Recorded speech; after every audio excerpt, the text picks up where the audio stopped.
شایسته زندگی در پرتو صلح، امنیت و رفاه هستیم. دنیا بداند که با قدرتگیری و تسلط طالبان در 15 اگوست سال 2021 تا اکنون نه تنها خطر بزرگی برای میلیون ها شهروند افغانستان ایجاد شده است، بلکه تجمع و تقویت گروه های تروریستی و افراطی زیر اداره طالبان تهدید جدی برای تمام مردم منطقه و جهان محسوب می شود.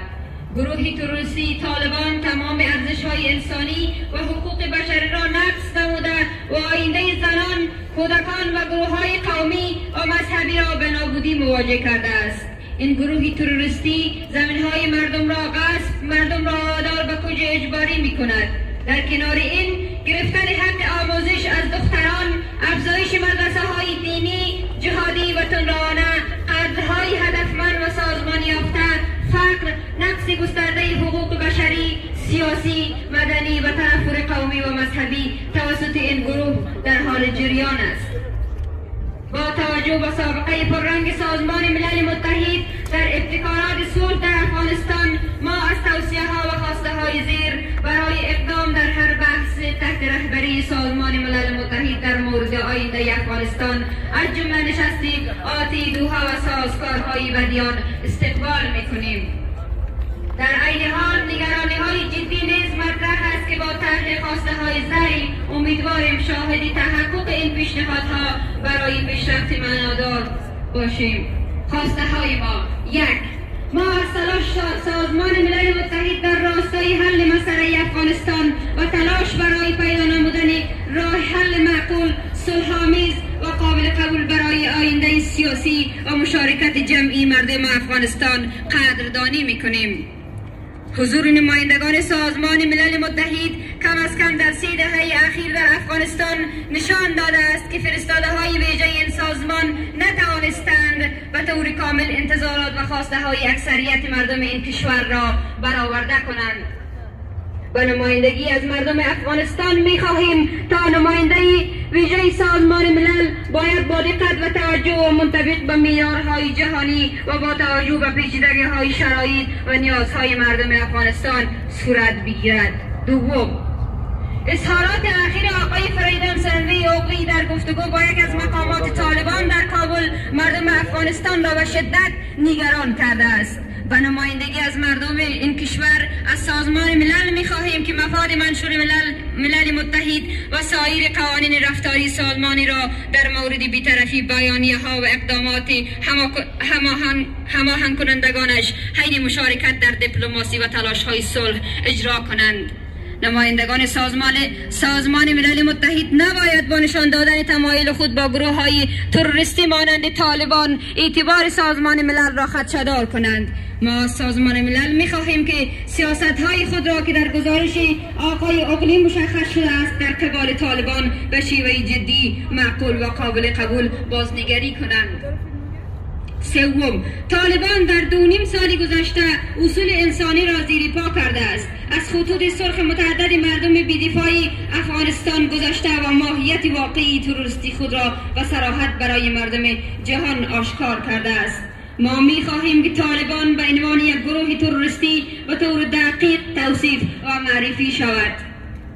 باید به مردم جهان گفت که طالبان بدون تغییر باقی میماند و فعالانه در تلاش است از طریق تاکتیک های فریبکارانه پناهگاه امنی برای خود و سایر سازمان های تروریستی منطقه‌ای و جهانی ایجاد کند.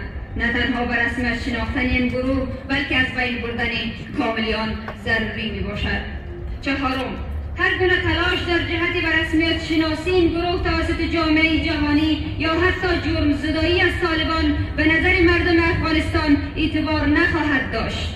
ما به نمایندگی از مردم افغانستان از سازمان ملل متحد خواهان تضمین و رعایت اصل حق تعیین سرنوشت ملت ها توسط شهروندان افغانستان از طریق مکانیزم های پذیرفته شده دموکراسی و تأمین حقوق سیاسی و اساسی مردم افغانستان می باشیم. 5. پول منجمد شده بانک مرکزی افغانستان توسط دولت ایالات متحده آمریکا دارایی مردم افغانستان است و ما به نمایندگی از مردم افغانستان از دولت ایالات متحده خواهان ایفای مسئولیت‌هایش در قبال حفظ این امانت تا ایجاد یک دولت مشروع و مردمی می باشیم. مضاف بر این خواهان قطعی هر نوع کمک‌هایی که از سوی برخی کشورهای جهان با این گروه تروریستی صورت می‌گیرد میباشیم. ششم، ما هر نوع فیصله در قبال آینده سیاسی افغانستان که به منظور حل بحران موقت بدون در نظر گرفتن خواسته‌های جمعی مردم افغانستان باشد را عامل گسترش منازعه و خشونت‌های خانمانسوز در افغانستان می‌دانیم. قطعاً سازمان ملل متحد و جامعه جهانی را نیز درگیر خود خواهند کرد. هفتم، از سازمان ملل متحد، کشورهای عادل و سازمان‌های مرتبط می‌خواهیم جرایم ضد بشری گروه تروریستی طالبان و نسل کشی هزارها را در افغانستان به رسمیت بشناسند. مصداق تمام این جنایات و جرایم وجود دارد. پیشنهاد می‌نماییم برای تحقق این امر تیم‌های تحقیقات را تشکیل دهند و مجرمان و قاتلان را به دادگاه بکشانند.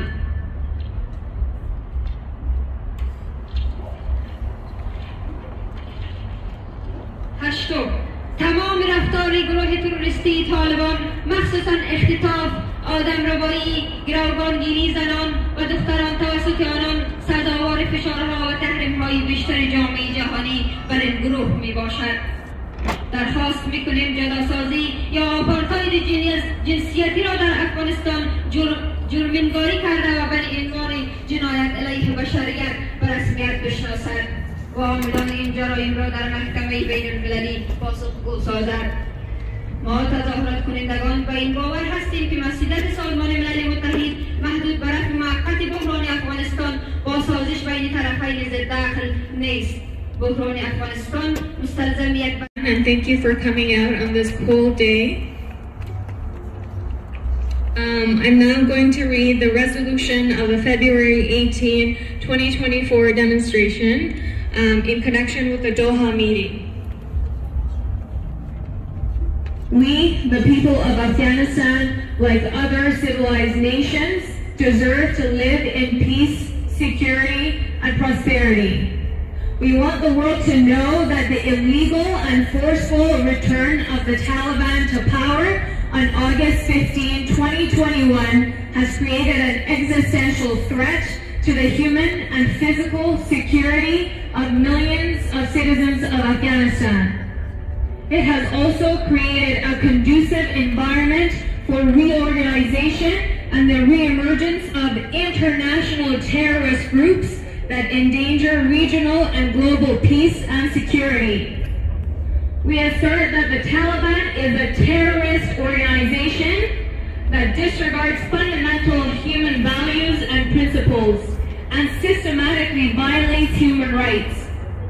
They undermine the future of women and children of Afghanistan and the prospect of peaceful coexistence of ethnic and religious communities. Since their brutal usurpation of power, the Taliban violently and forcefully implemented an undeclared campaign of land grabbing across Afghanistan. This is particularly the case in the central and northern regions, where they are forcing people out of their ancestral lands and communities. Afghanistan is facing a dark and dreadful future under the Taliban's reign of terror. The Taliban are depriving girls of their rights to education, proliferating religious jihadi and extremist madrasas, carrying out targeted killings of certain ethnicities, and increasing organized crime and rampant poverty. The Taliban have created an atmosphere of widespread violations of human, political, and civil rights. The tribalism is escalating ethnic and religious hatred in Afghanistan. We are a group of civil society activists, human rights defenders, journalists, and citizens of Afghanistan. We consider international political initiatives timely and necessary, including the UN-led efforts for resolving Afghanistan's multi-layered conflict. Given the UN's checkered history with peace initiatives in Afghanistan, we advocate for the following recommendations and demands to be integrated into any UN-led discussions on Afghanistan's future. This includes the upcoming Doha meeting and its subsequent derivatives. By presenting the following demands, we hope to witness the realization of these suggestions for meaningful progress. So, in today's protest, our appeals to the international community and United Nations are evident and stated as follows. Number one, historically, the engagement of UN representatives with the peace processes in Afghanistan shows that the UN special envoys have fallen short of fulfilling the expectations and demands of the majority of the people of Afghanistan. Therefore, the selection process for the UN Special Envoy for Peace in Afghanistan must adhere rigorously to international standards. The selection process must also consider Afghanistan's intricate complexities and its people's genuine demands and aspirations. Number two, the recent remarks of Mr. Feridun Sinirlioglu in his conversation with a Taliban official in Kabul have deeply worried us. On behalf of the people of Afghanistan, we demand the UN to enforce the provisions of the UN Charter and other organizational codes of conduct regarding the neutrality of its coordinator statements and actions. We demand the UN to reconsider its policies outlined in Mr. Sinirlioglu's report toward the Taliban in a serious, reasonable, and acceptable manner. Number three, over the past 2.5 years, the Taliban have violated basic human principles, revealing their true terrorist nature to the world. It needs to be said to the people of the world that the Taliban remain unchanged and are establishing a safe haven for other regional and global terrorist organizations. It is imperative to withhold recognition from this group and to dismantle it entirely. Therefore, we demand that the Taliban are accurately characterized and introduced as a terrorist entity and rectify any misconceptions regarding its alleged transformation. Number four, any attempt aimed at legitimizing the Taliban's terror reign or even considering the decriminalization of the group lacks moral, political, and legal validity.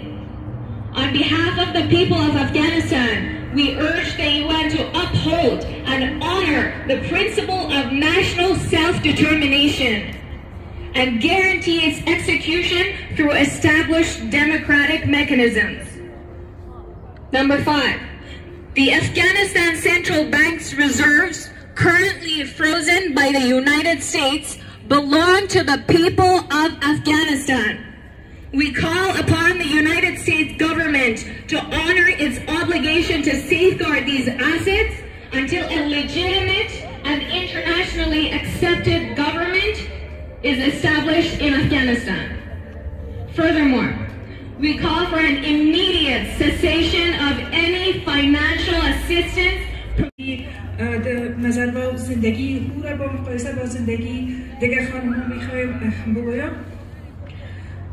شازیه مادر دو دختر فارغ التحصیل رشته کامپیوتر ساینس که به عنوان کارمند دولت مشغول به کار بود در اگست 2021 شغلش را از دست داد و مانند دیگر کارمندان سابق دولتی از دستگیر شدن توسط طالبان در ترس زندگی می‌کند.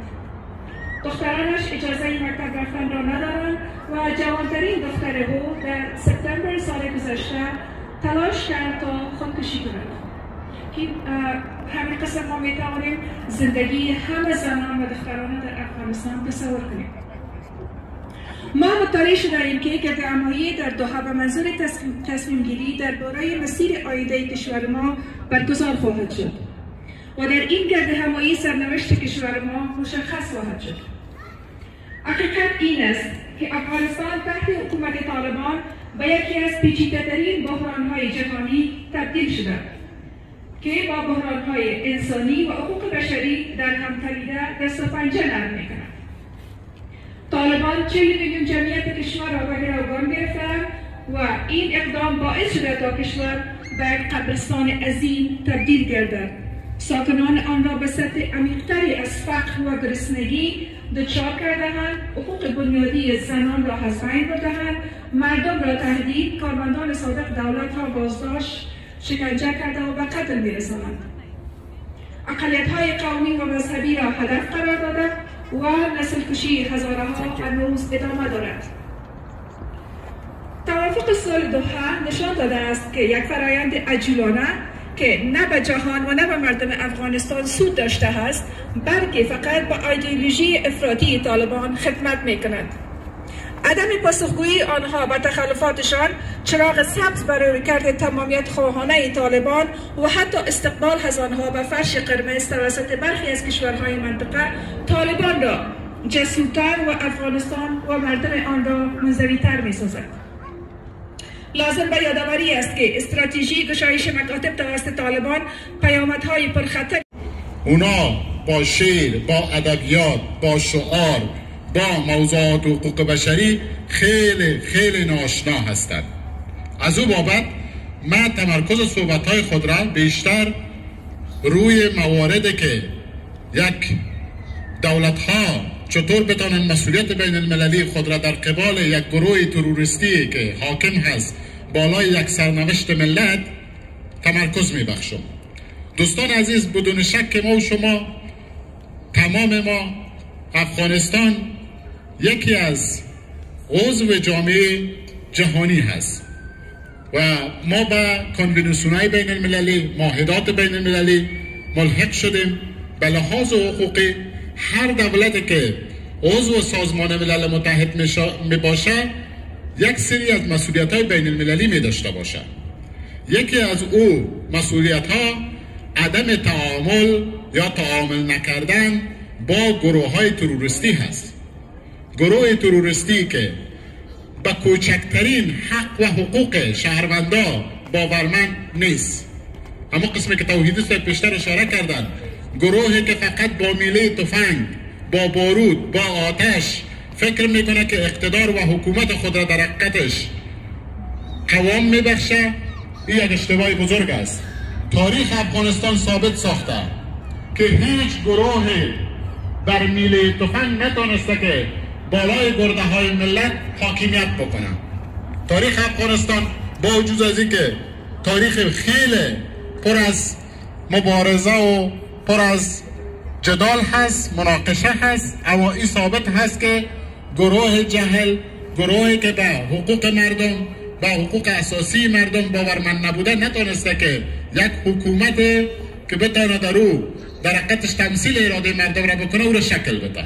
از او بابت دوستان عزیز، قسمی که شما در جریان هستید، جهان باز گرد هم میان تا روی سرنوشت افغانستان فیصله بکنن و صدای ما و شما به عنوان شهروندای افغانستان که آمدیم به کانادا، به اروپا، به آمریکا، سر تا سر دنیا تیت هستیم، بی اثر نیست.